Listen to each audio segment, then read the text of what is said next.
You're walking down a cobbled street in the heart of a medieval city. Let's say it's London, maybe around the year 1350. The air is thick with the mingling smells of wet stone, wood smoke, and something greasy sizzling nearby. People crowd the market stalls, shouting prices over each other, trading coins for strange bundles wrapped in parchment or cloth. What grabs your attention is not the merchant selling apples or the monk collecting alms. It's the smell. It's the irresistible, mouth-watering aroma of something being fried in animal fat. Something rich, salty, and completely unhealthy. Welcome to the fast food scene of the Middle Ages.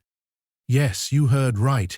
Junk food isn't some modern curse born from the Industrial Revolution or corporate marketing departments. People have always craved tasty, cheap, and convenient snacks. And in medieval times, despite the lack of electricity, processed sugar, or delivery apps, they managed to indulge in their own versions of what we'd call fast food. Fried pies, candied nuts, roasted animals on sticks, spicy pastries, booze-infused desserts. They had it all. Some of it sounds mouth-watering even by today's standards. Other things? Well, they might make your stomach turn. Let's start with the humble meat pie. A staple of the street food scene, meat pies were sold everywhere, from market squares to outside churches and castles. Picture this: a hot, steaming pastry stuffed with minced pork, beef, or even pigeon. The crust wasn't always meant to be eaten. It was often just a vessel, a container to keep the meat from spoiling or falling apart. But if you were lucky, the crust was soft enough to chew, flaky from the lard used to make it, and just thick enough to soak up the savory juices inside. Vendors would keep them warm in iron cauldrons, or lay them out on wooden boards, and a freshly baked pie could cost as little as a penny. Then there were fritters. Oh yes, fritters were all the rage. Apples dipped in batter and fried in fat until golden, sprinkled with honey or sugar if you could afford it. Imagine the medieval version of a carnival snack. Crispy, sweet, and dangerously addictive. But it wasn't just apples. Cheese fritters, vegetable fritters, even meat fritters existed. There are recipes from 14th century cookbooks that show just how inventive people were when it came to frying food. One such book, The Form of Cury, written by the cooks of King Richard II, includes instructions for fritters made with herbs, spices, and grated cheese mixed into a paste and dropped into boiling oil. It was fast, filling, and completely unhealthy by today's standards. Now let's shift to something a little more unusual. Pea scods. These were deep-fried pastries filled with mashed peas, onions, herbs, and spices. Essentially a medieval samosa, they were portable, vegetarian, and surprisingly flavorful. Sold by street vendors during festivals and holy days, pea scods were popular among the poor and the middle class alike. And they weren't the only vegetarian snack out there. Turnip pasties, onion pies, and even mushroom-stuffed pastries made their rounds in town centers. On the sweeter side of things, medieval junk food took some surprising forms. Gingerbread, for instance, was nothing like the fluffy cookie-cutter treat we know today. It was dense, sticky, and often colored with saffron or sandalwood to make it appear more luxurious. Made from breadcrumbs, honey, and spices like ginger, cinnamon, and pepper, it was pressed into molds depicting saints, kings, or animals. Think of it as the power bar of the Middle Ages, packed with sugar and spice, perfect for long journeys or just showing off at a feast. People loved gingerbread so much that it was banned at some religious festivals to prevent unholy indulgence. That's how tempting it was. And if gingerbread doesn't sound decadent enough, imagine candied almonds roasted with honey and coated in spices. These little treats were sold by traveling vendors or served at the tables of the well-to-do. Some people even rolled dates or figs in crushed nuts and sweet wine to make sticky energy balls. Sugar, in its early imported form, was a precious commodity, but it was used liberally in desserts when available. Wealthier households even hired specialized cooks just to make sweets. These delicacies weren't just about taste. They were a status symbol, a sign that you could afford sugar, saffron, and exotic spices shipped from far-off lands. Speaking of far-off lands, the spice trade had a huge influence on medieval cuisine. Nutmeg, cloves, cardamom, black pepper. These spices were worth their weight in gold and used in surprisingly heavy doses, even in street food. A common snack sold during fairs was spiced wine or hippocras, served warm and mixed with sugar, ginger, and sometimes rosewater. Think of it as medieval mulled wine, but with an extra kick. People believed it was good for digestion and drank it alongside other indulgent treats.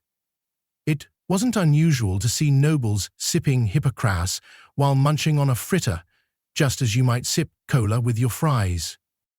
But not all medieval junk food was so refined. Some of it was downright gritty. Consider black pudding, a sausage made from pig's blood, barley, and spices, boiled and fried until crispy on the outside.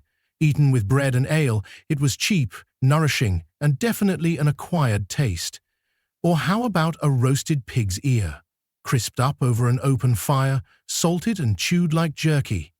And then there were trotters, pig's feet, boiled until tender, then slathered in vinegar and mustard. For the average peasant or townsperson, these were not only affordable, but considered tasty delicacies. Let's not forget about fish. In coastal towns or near rivers, fried fish was a popular snack, especially during religious fasting days when meat was off limits. Tiny fish like smelt were battered and deep-fried whole, bones and all, then eaten with garlic sauce or vinegar. Some vendors even sold eels on a stick, grilled and seasoned for quick eating. Think of it as the original fish and chips. Minus the chips, of course. And for those really looking to push the limits of what could be considered food, there were hedgehogs. Yes, real hedgehogs. In some rural areas, people roasted them over open flames, skin and all.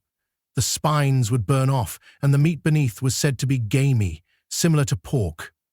This wasn't everyday fare, but rather a survival food that found its way into the fringes of medieval snacking. Still, it existed, and it tells us a lot about how far people would go to satisfy their hunger with whatever was available. Alcohol, too, played a big part in medieval street food culture. With clean water often hard to find, ale and beer were the drinks of choice, even for children. But beyond hydration, there were actual snack drinks, like mead, a fermented honey wine, and posset, a warm concoction of milk, ale, and spices served as both a dessert and a sleep aid. During winter festivals, people would gather around fires, sipping hot buttered ale while gnawing on meat skewers or fruit fritters. One thing that made medieval junk food particularly widespread was its portability. Most people didn't have the luxury of dining rooms or scheduled meal times. Laborers worked long hours in the fields or workshops, and townsfolk bustled from sunrise to sundown. They needed food that could be carried in a cloth pouch, eaten with one hand, or shared among friends on a break. Vendors knew this and tailored their offerings accordingly. Just like fast food chains today design their menus for speed, ease, and addiction, medieval vendors knew what sold, and they sold it hot, spicy, and fried. And believe it or not, there were even early versions of fast food chains. In cities like London, some pie shops became so well known they were passed down through generations. Inns and alehouses had house special snacks known for miles around. Recipes were guarded, rivalries formed, and reputations were built on who made the crispiest fritter or the richest hippocras. Even the church got involved. Some monasteries sold their own baked goods and meads to fund their orders, competing with local vendors for the hearts and stomachs of the people. Food safety, of course, was not a priority. Many vendors operated in unsanitary conditions. They reused cooking fats, didn't wash hands, and sold meat that had been sitting in the sun for hours. But people still bought it. Just like today, the craving for something fast and delicious often outweighed the risks. There are records of people getting sick from street food and of city officials cracking down on unhygienic vendors. But the allure never faded.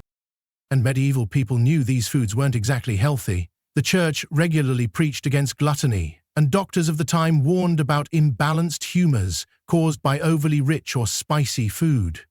But still, people indulged.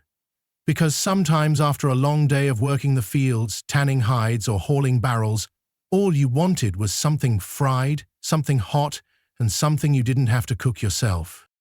So the next time you walk past a food truck or grab a slice of pizza at 2 a.m., think about the people 700 years ago who did the exact same thing, in their own way.